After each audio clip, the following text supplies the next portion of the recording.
As I lie in the dim glow of my cell, a question haunts me. Why has destiny ensnared me in such a cruel twist? The stone floor's chill seeps into my bones, reminding me of the gravity of my predicament. The air, heavy with the stench of decay, is suffocating. I was the Duke of Wellington's daughter. Now I remain trapped in a grim paradox, a prisoner in a filthy dungeon, wrongfully accused of arson and the murder of my entire family. Each day is a stark reminder of the life stolen from me. The clanking of chains in the distance, the incessant scurrying of rats. These have become my unwelcome, constant companions. Darkness envelops me, a living, malevolent force, its toxic breath polluting the air. The bench, unyielding and unwelcoming, offers no solace, yet it supports me. The blanket, meager and worn, wages a futile war against the biting cold. Wrapped in shadows, my voice, fragile yet determined, pierced the silence with a question that bore the weight of my soul. Why me?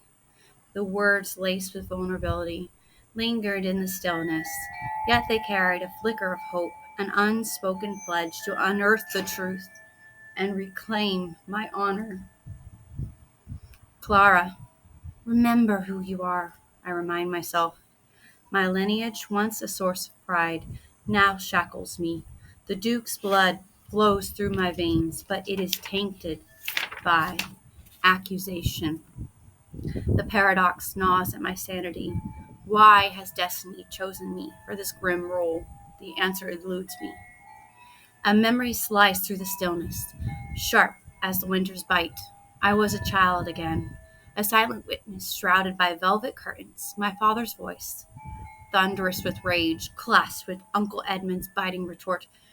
"You're a fool, Edmund," he bellowed. "Your obsession will be our undoing." "And you," Edmund sneered, "are blind to the power at our fingertips." Their words were a tempest, and I, caught in its eye, felt the first stirrings of dread. It was under the cloak of night that I saw him again. Edmund, conspiring with the shadow. Their whispers were a serpent's hiss, and though their words eluded me, their intent did not. Now, as I lay upon the unforgiving floor, the fragments coalesced, a mosaic of betrayal, the fire, the deaths, my fall from grace. It was all a grand design, with me as a sacrificial lamb. The realization ignited a fire within me, a blaze that would not be quenched until I had exposed Edmund's treachery and reclaimed my name.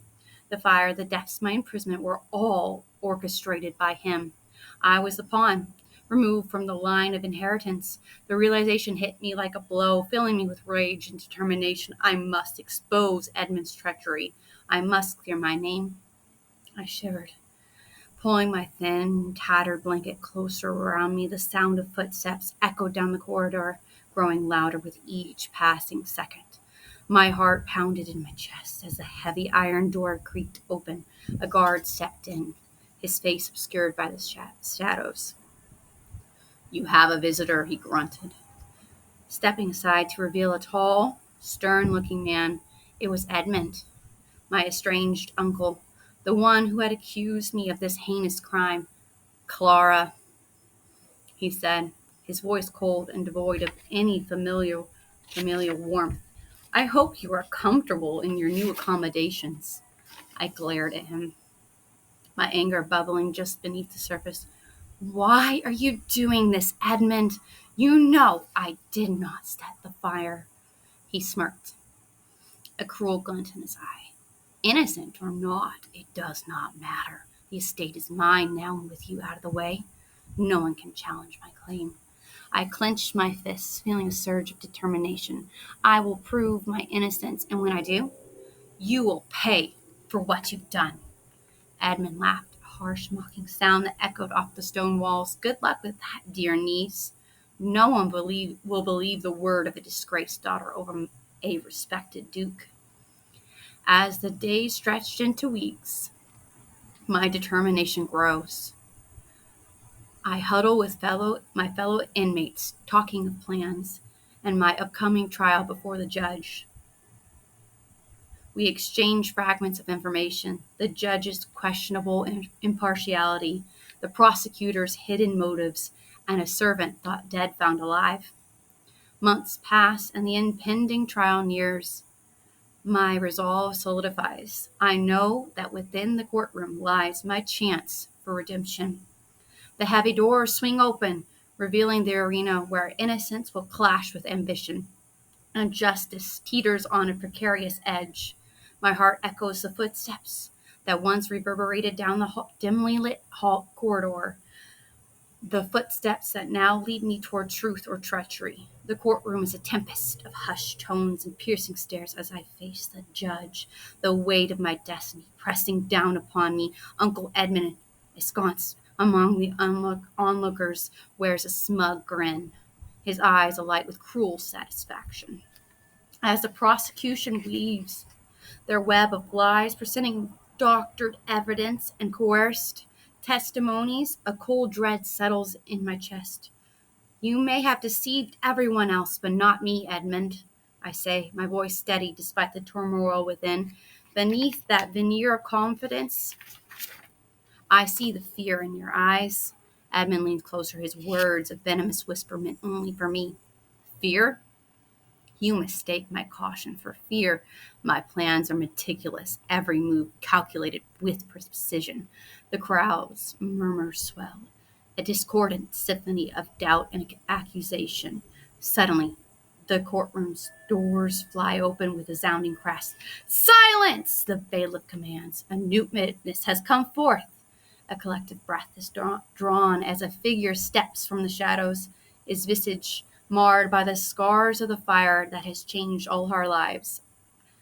I swear to speak only the truth and nothing but the truth, so help me God, the witness vows.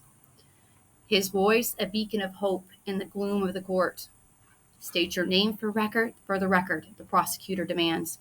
John Haverford, yeah, John Haverford, former butler of the Wellington estate, he declares.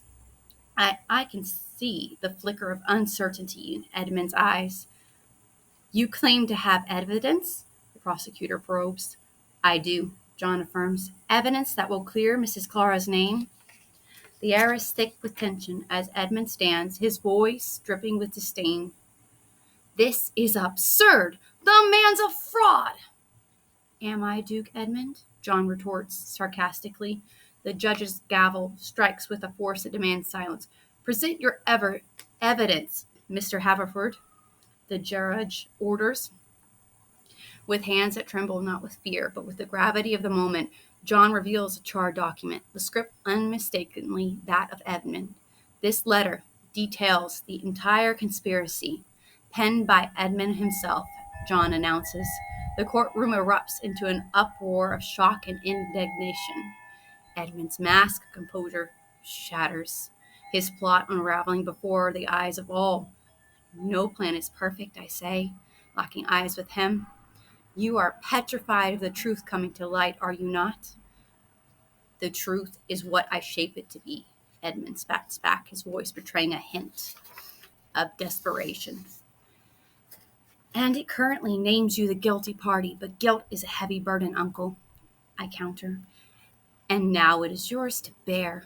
The judge's gavel falls once more, its echo marking the turning point, the moment when the truth shatters the lies, and the shackles of guilt that have bound me are finally broken. As I walked out of the courthouse, the sun broke through the clouds, bathing me in the warm embrace, a stark contrast to the cold shadows of my cell. In the days that followed my trial, the truth about Uncle Edmund's deceit spread through the town like wildfire. His arrest sent shockwaves through the community, and the very people who had cast stones of judgment now extended hands of apology. The legal proceedings against Edmund were swift and just. The crucial piece of evidence was the servant's testimony, corroborated by a letter Edmund had carelessly written, outlining his entire scheme. a letter the servant had risked his life to retrieve from the ashes of our home. It was this act of bravery that sealed Edmund's fate and cleared my name. All the doubts and suspicions that once clouded the minds of the townsfolk are resolved. The truth about Edmund's deceit has been revealed, and justice has been served. The community, once divided by mistrust and fear, is now united in their efforts to rebuild and move forward. The ruins of my estate, with the community's unwavering support, are being rebuilt from the ground up. Among those who stand by me is John Haverford, whose quiet strength stood firm against injustice. As the estate rises from the ashes, I realize that I have risen too. The naive girl is gone, replaced by a woman tempered by injustice and kindled by courage. I have learned that truth is a powerful ally, and with it, I ensure that the legacy of the Wellingtons is one of resilience and redemption.